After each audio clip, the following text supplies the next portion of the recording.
Hello guys, welcome back to my channel and today is Sunday, August 14, 2022. Day off ko. Tomorrow pa yung work natin, pero kahit day off guys, dami pa rin natin gagawin.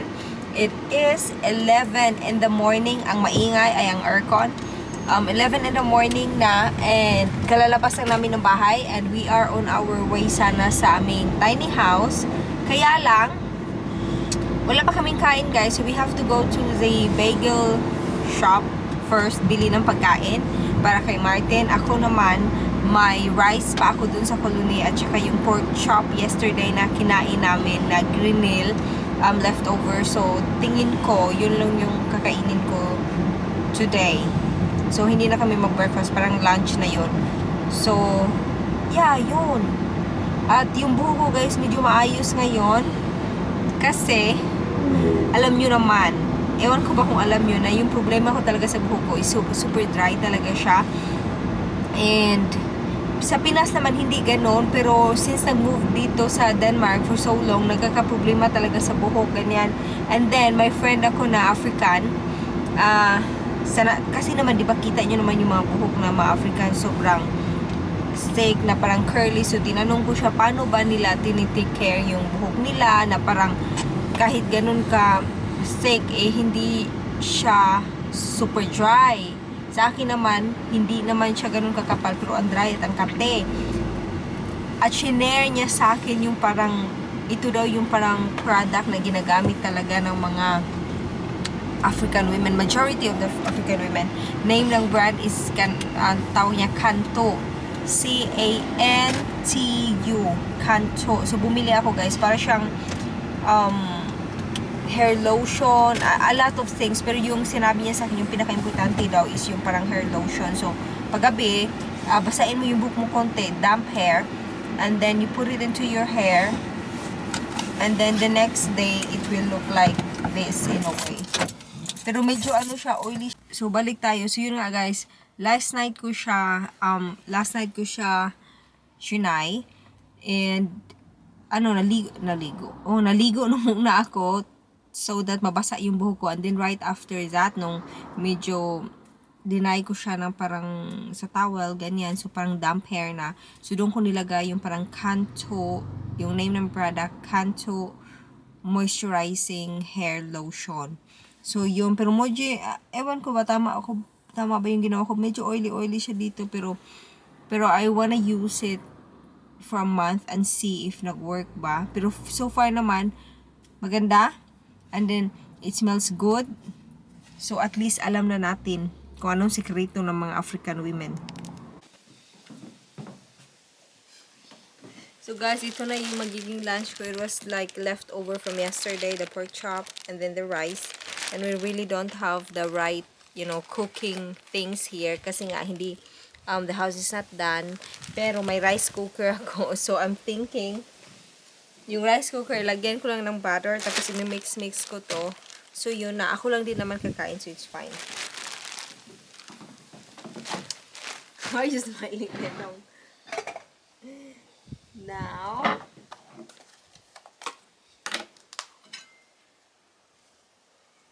wala tayong oil, so ito na muna.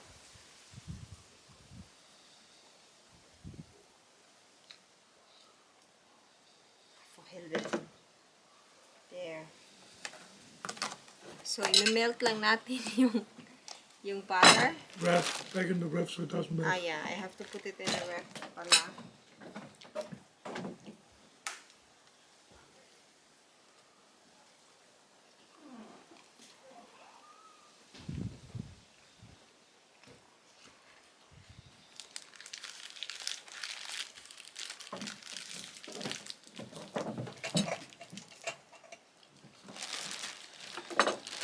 Lagay na natin yung rice, guys. Lagay na natin lahat. It's fine.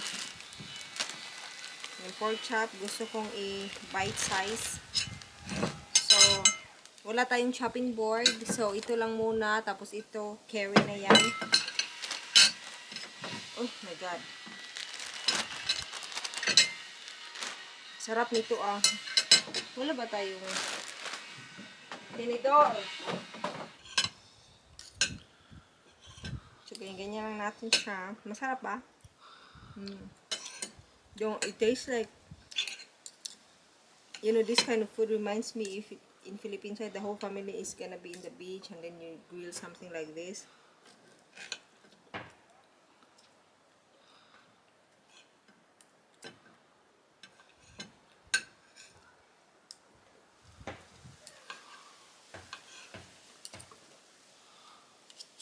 There. Ewan ko ba tama pa itong pinanggagawa ko. Wala din kaming asin, walang spices, nothing. My God. Okay. I know that Put a little the ketchup in it. metal should not be in this one. Got a little ketchup you could put it on. No, I don't want. That's weird. The ketchup will be later when it's done. Yon, wala tayong lahat guys, pero you know, Pinoy tayo, we make alternatives, charing. We make it work.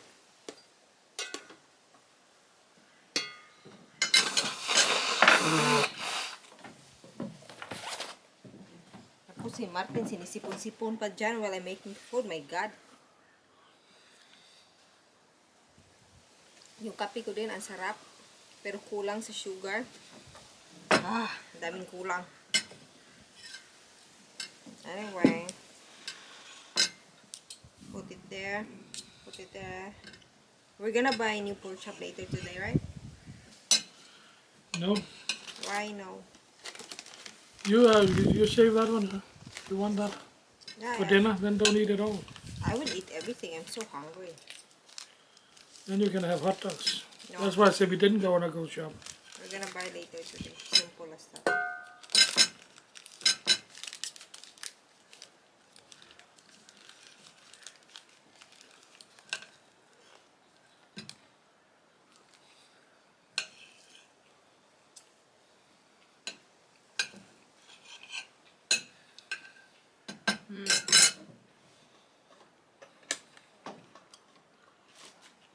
Tapos isirado na natin.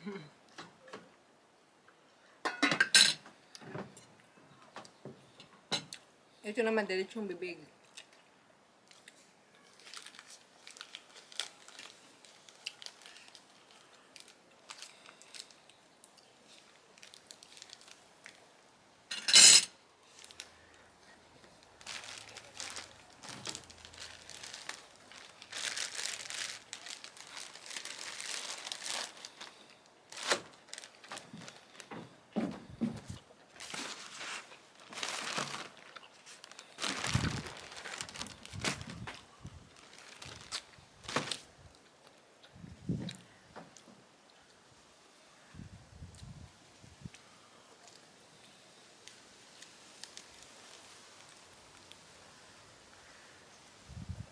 Oh my God, ang init. So, hintay-hintay na muna tayo guys na matapos siya. And before that, while naghihintay tayo, I will show you, dumating na yung bed namin na sobrang laki. What is the size? 2 meters? 2 meters, 2 meters. No. What then? 2.1. Oh, so ilagay pa talaga yung 0.1. So important. So, 2.1. So, pero medyo ano pa siya guys. Alam niyo naman, hindi pa tapos. Pero at least nandito na yung bed. Actually, yesterday nag-nap kami dyan ni Martin ang laki. Pero wala pa kaming unan. Ganyan. Pakita ko. Ano guys, pagkapasok. Oh my God, ang dami ano. Pagkapasok, ito yung mga kalat. Natitingnan pa namin kung pwede na bang itapon or gagamitin pa. Tapos ito na yung bed. Kami yung nag-assemble ni Martin ito. Ang laki. Grabe. Ewan ko ba kung nakikita niyo, pero ang laki talaga. Sa corner lang ako, doon ako. Tapos siya dito. Tapos, basta ang laki ng space and I really, really love it kasi malaki si Martin. Normally, yung tinutulugan namin dun sa aming apartment, maliit lang siya na bed. So, parang lack of space, ganyan. Parang pag natutulog kayo, nagkabanggaan ba? Dito, ang laki ng space. Pero medyo, hindi pa siya ganun kaayos. Tingnan nyo. So, pag medyo okay na, so gusto ko ng madaming pillows, ilalagay ko dyan pillows and, you know, make it look nice. So, for now, andyan na. Happy. Nagnap na kami dyan yesterday. At tapos, ano siya, special bed siya, guys, because in this side here, side to ni Martin, tapos it's customized based on his, parang kalaki niya, kalaki. Based on his weight. So, heavy duty ang andito. Tapos, doon naman, soft siya, kasi gusto ko yung soft. So different, siya, different kind. So, ito yung corner niya, doon naman sa akin. Nice. Yung sister niya, binigyan kami ng mirror. Pero, hindi pa to, pa siya. Ang tawag nyo, ihahang pa diyan. But at least, gusto ko yan kasi may full view mirror tayo. Yung kitchen. Yung toilet natin is yan. Obviously, hindi pa rin tapos. We are discussing kung ipipaint ba dyan or ang tawag nun, wallpaper. So, let's see kung ano mangyayari. For now, andyan na yung cabinet, and then niya yung washing, toilet, yung shower niya, guys. Ang ganda na din. As in, imagine that ginawa namin to from nothing. See, gusto ko kasi may parang rainfall shower dyan, tapos may ganyan din. Ganda. Oh my God. Tingnan natin kung medyo okay na bang ating niluto dito. Okay na, mainit na. I can hear it. So, okay na yung lunch ko, guys. Kain na muna tayo. Something's falling off.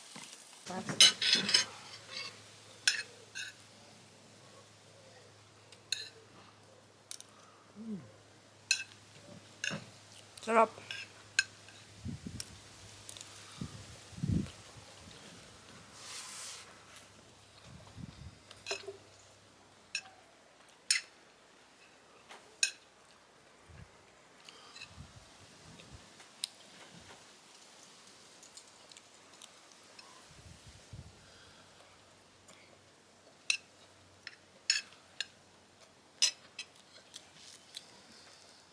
Basta mga Pinoy, abilidad talaga sa pagkain.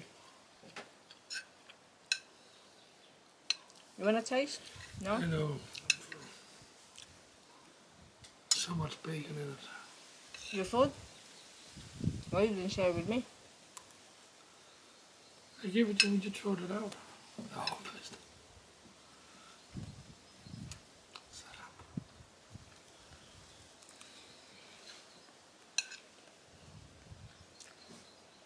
You know, it tastes so good, but it's lacking salt. It's lacking pepper.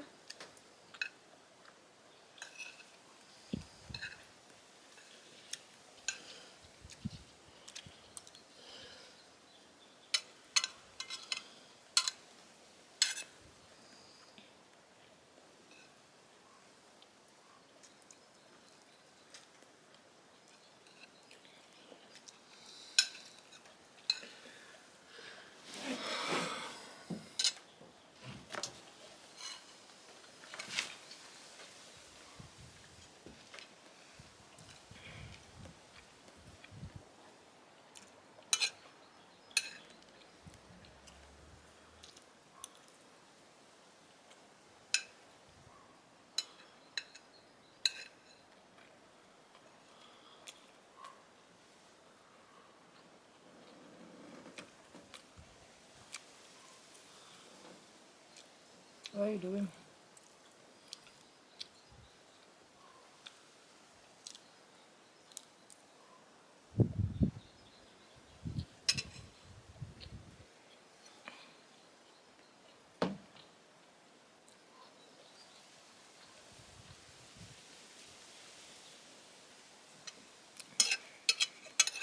Grabe ang init dito eh.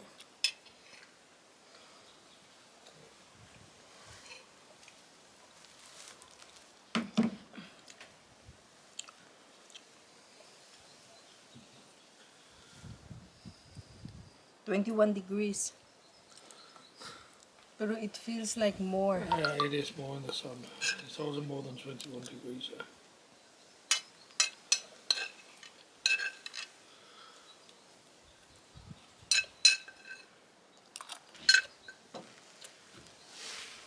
Init ah. According to this one, it's 26, and that's more accurate. As it is.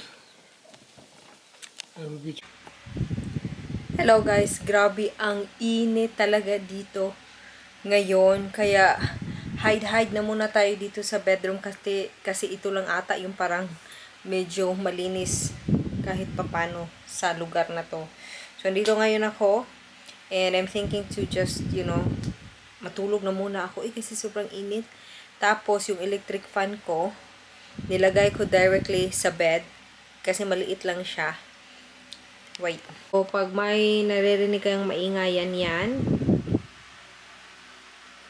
Guys, sobrang init ngayon dito. Kaya, the plan actually for today is magpipaint kami dun sa labas. Pero sobrang init. And then, yung paint is madadamage lang siya. Magbabubbles kasi direct siya sa sun. So, hintay-hintay na muna tayo. So, right now, halito ako sa bed and matutulog na muna ako. Yun. Hindi tayo masyadong productive today, but it's fine. So, thank you so much for watching, and maybe see you later today.